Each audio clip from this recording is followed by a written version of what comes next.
The Apollyon Chronicles, Baalkris. Baalkris was part of an insectoid race, the Mantoids from the planet Mantra. Many centuries ago, in the Andromeda Galaxy, civilizations got word of Apollyon's conquest coming closer. Some planets took years for Apollyon to conquer, others months, weeks, and some as short as a few days. Once the planet fell to his armada, he would give most survivors one final chance to submit and serve him. So debate had arose among Baalkris's world and the surrounding systems. Most agreed to fight back. Some were cowardice and said it's a losing battle. Suggestions had arose to evacuate the population into space. And soon, some Mantoids opened up and admitted they would serve Apollyon. Baalkris first worried about his inevitable arrival, wondering if they stood a chance. Hearing the debates and fear in most people made her feel hopeless. She accepted they will lose and wanted to die in peace when that day came. Over the months, more and more tensions and debates rose from her planet's fear of Apollon's arrival. Those few Mantoids who were willing to serve Apollyon were ostracized, and because of that, they formed cults, religion, seeing Apollyon as a god, cleansing the universe to his will. And the only being with the power to do so, Baalkris had the misfortune of stumbling upon a cult at her lowest. They welcomed her and first tried to convince her of his wonders. She would listen to the stories, the horrors from witnesses of other worlds, and the power that Apollyon holds compared to any other civilization in the universe. Over time, these things slowly lifted her spirits back up, and eventually she was convinced that Apollon's conquest was a blessing. But just weeks before Apollon's invasion, something changed in Baalkris. Even the cult thought her beliefs in Apollyon were too extreme. Though the cult wanted to serve him, Baalkris had a sudden epiphany of what would ultimately happen to everyone and everything in the end.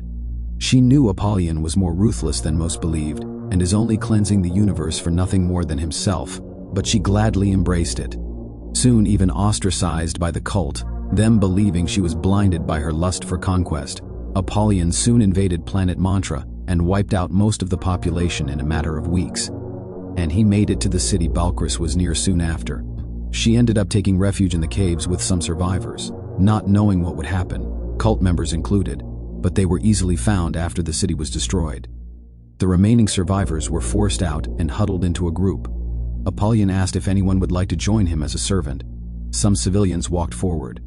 Most of the cult members as well, but not all of them. Those who were for and against Apollon's conquest were both afraid, except for one, Baalkris. While everyone kneeled to Apollyon in fear, Baalkris kneeled in faith, and Apollyon sensed it. He towered over her and confessed that he sensed her lust for cleansing the universe as he approached her solar system. And that epiphany she had was directly from him. Once they are done, Apollyon commands a group of his servants to eat the remaining survivors. Those who submitted to him stare in shock and terror, but Baalkris watched in praise. Any sympathy for life that wasn't serving Apollyon was gone. Her mind was truly corrupted once she stood beside him, as if her eternal fate was sealed and she couldn't turn back. Soon after they leave planet Mantra in ruins, Apollyon brings his new servants to a large room on his mothership, where they undergo a physical transformation. A mix of Apollon's blood, scientific, and organic materials were injected into each servant, transforming them over a matter of seconds into horrific insectoids, with similar features of Apollyon. Every one of them was injected, except for Baalkris. She was taken to Apollon's throne room for something much greater. He fed her a mysterious mixture, a glowing green syrup from a stone mug. Unlike the servant's quick and excruciating transformation in the other room, the syrup Baalkris ingested transformed her physically over the months. She was an elegant Mantoid with a white and pink exoskeleton, beautiful blue eyes, and a more formal stature.